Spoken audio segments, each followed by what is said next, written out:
Olá, hoje é segunda-feira, dia 22 de abril. Veja o que foi notícia neste dia.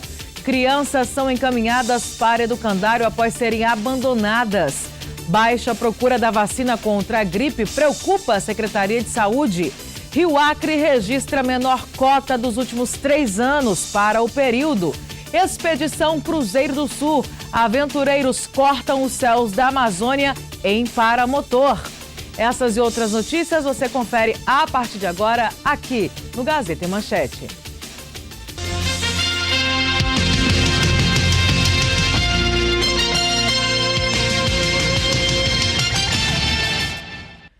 Boa noite. Neste final de semana, a morte de mais uma pessoa vítima de um mal súbito levanta uma questão. Como se prevenir? Fique sabendo mais sobre essa doença que mata quase 300 mil pessoas por ano na reportagem de Débora Ribeiro e imagens de David Chesman. No velório, parentes e amigos pareciam ainda não acreditar no que estava acontecendo. O empresário Alexander, de 50 anos, mais conhecido como Dinho, sofreu um ataque cardíaco enquanto praticava o esporte que tanto era apaixonado, o motocross.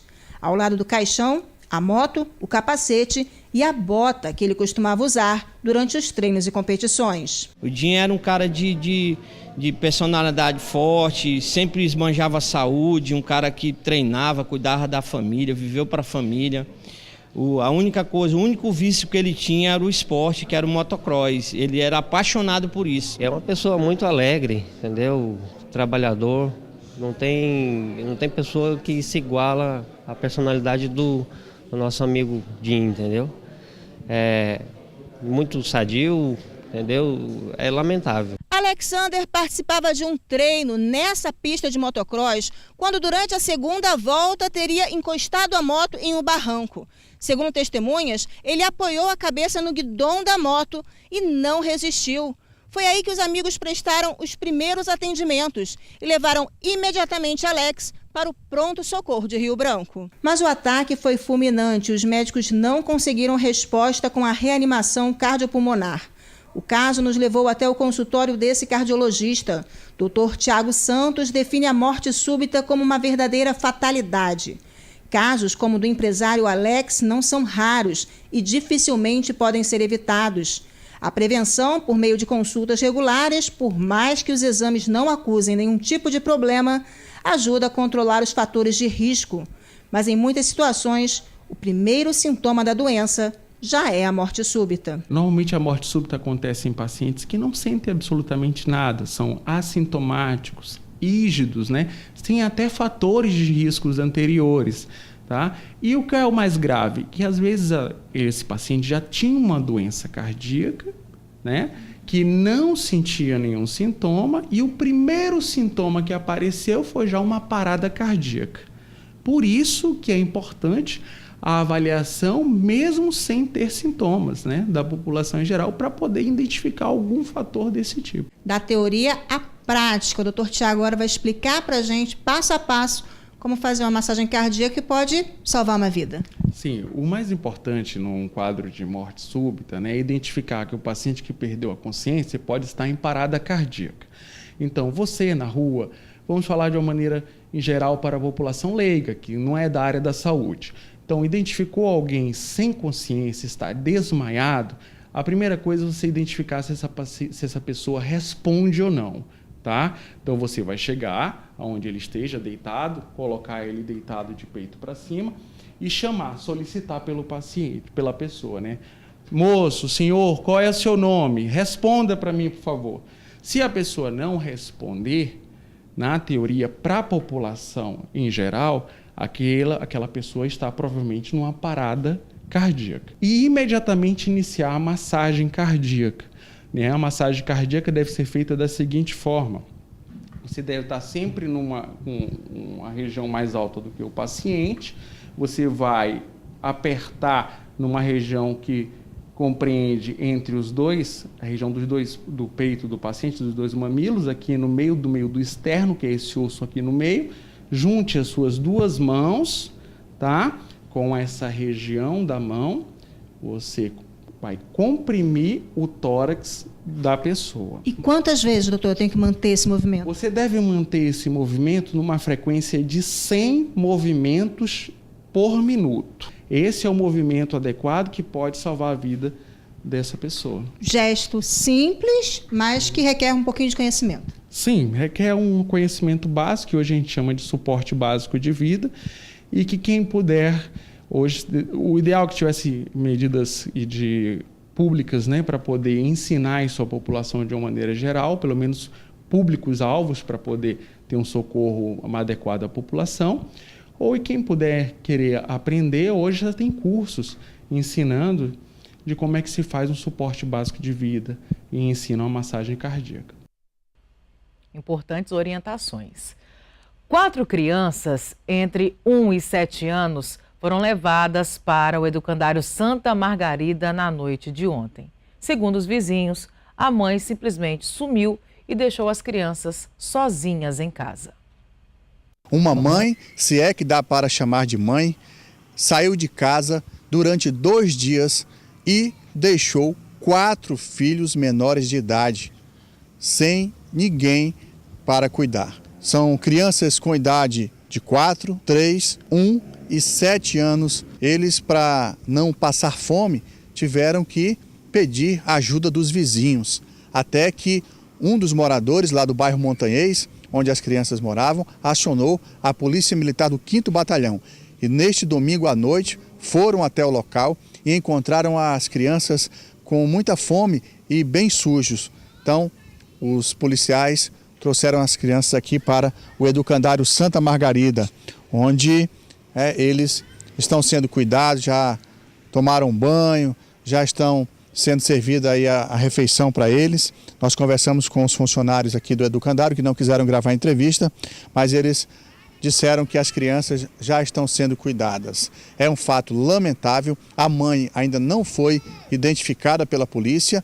Agora, via CIOSP, né, os policiais foram acionados, então agora vai ficar aos cuidados aqui do educandário até que a mãe seja localizada para saber qual será o procedimento. O boletim de ocorrências foi gerado na DEFLA e será encaminhado para a DEAN. E lá, então, os delegados, tanto da DEAN quanto da DEPICA, vão dar encaminhamento para esse processo. O fato é que são 4 crianças menores de idade que ficaram desassistidas porque a mãe saiu de casa durante 2 dias e até agora ainda não retornou. Que coisa, hein? Em Mâncio Lima, no interior do Acre, uma comemoração termina em morte. Um indígena foi alvejado com um tiro no pescoço. Os detalhes desse crime você vê agora com Dayana Maia. O homicídio aconteceu na comunidade Novo Recreio, no Rio Moa, no município de Mâncio Lima. José da Costa, de 38 anos, foi atingido com um tiro de uma arma artesanal disparada dentro da comunidade durante a celebração do Dia do Índio. De acordo com informações extraoficiais, os indígenas festejavam o Dia do Índio no momento em que tudo aconteceu. Acompanhe agora o que diz o aspirante Belo a respeito do crime. A gente foi até o porto porque o corpo já vinha sendo trazido pelo enteado. Segundo ele, durante a noite eles estavam em uma confraternização, ingerindo bastante bebida alcoólica, e por lá eles tiveram uma confusão. Nessa confusão, por volta das 6 da manhã, um conhecido como Jeca do Luiz, ele efetuou um disparo de uma arma de fogo caseira e acabou acertando o pescoço da vítima. Aí a vítima foi trazida pelo enteado e a gente fizemos todos os procedimentos legais, cabíveis, e encaminhamos para a delegacia para que seja dado prosseguimento ao boletim de ocorrência. O final de semana foi movimentado na região de fronteira do estado. Reportagem de Almeida Andrade. O final de semana foi bastante movimentado aqui na fronteira, na área policial. Várias ocorrências policiais foram registradas nas delegacias do município de Brasileia, também no município de Epitáciolândia. Uma das ocorrências mais graves que aconteceu durante o final de semana, um rapaz, ele ameaçou a sua namorada de 16 anos de idade com uma faca. E aí populares tentaram lixar ele. Ele deu entrada no Hospital Regional Wilde Viana com vários ferimentos. Depois foi preso e trazido aqui para a delegacia do município de Epitácio-Holândia para o delegado realizar todo o procedimento. Segundo relatos aí do boletim de ocorrência, o mesmo, após insistir várias vezes, né, em tentar reatar o relacionamento e já muito embriagado e sob efeito entorpecente, munido de uma faca, supostamente ameaçou a vítima, foi contido aí por populares, houve uma tentativa de lixamento, o indivíduo ele está bastante lesionado, né? Os moradores da localidade acionaram a polícia militar o trouxe aqui para a delegacia, já está flagranteado, devidamente flagranteado, está à disposição da justiça, né, para as determinações cabíveis. Outra situação que aconteceu, um rapaz de 18 anos de idade foi até o Instituto Socioeducativo no município de Brasileia para ameaçar os menores que estavam cumprindo pena ali, são rivais. A gente vai fazer o procedimento, ele agora já maior de idade, né, vai responder com um maior, no entanto é um ato, né, de menor potencial ofensivo, mas vai ser lavrado o termo circunstanciado de ocorrência e encaminhado à justiça também para as determinações cabíveis. A Polícia Militar aqui do município de Brasileia também fez a apreensão de 3 motos furtadas. Trouxeram aqui para a delegacia do município de Epitácio-Holândia para o delegado realizar todo o procedimento. A Secretaria Estadual de Educação, em parceria com o Fórum Permanente de Educação Étnico-Racial do Acre, promoveram hoje uma oficina sobre o assunto. Muitos valores e diretrizes da educação de um ser humano são acumulados e exercitados no ambiente escolar. Pensando nisso, a Secretaria Estadual de Educação, em parceria com o Fórum Permanente de Educação Étnico-Racial do Acre, promoveram nesta segunda-feira a oficina sobre educação racial. Este trabalho tende também a preparar as equipes de ensino para a obrigatoriedade das temáticas de história e cultura afro-brasileira, africana e indígena nas salas de aula. É um fórum que nós estamos organizando em parceria com o Grupo Étnico-Racial. Trabalho nosso aqui na Secretaria promover todo tipo de respeito, e é esse respeito que nós precisamos levar para as escolas.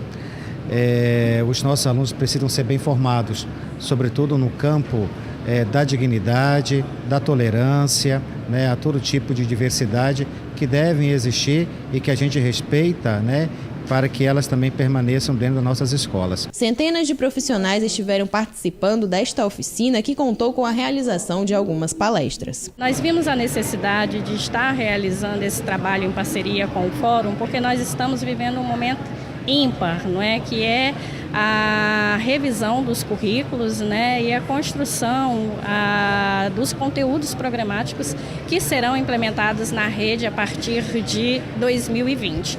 Nós teremos ao longo de 2019 todo um percurso de formação e revisão do currículo, e a partir de 2020 nós implementaremos isso na rede. A realização da palestra também tem como objetivo não esperar uma data específica para que trabalhos como esse venham a ser desenvolvidos, e assim também agir como prevenção a situações de preconceito.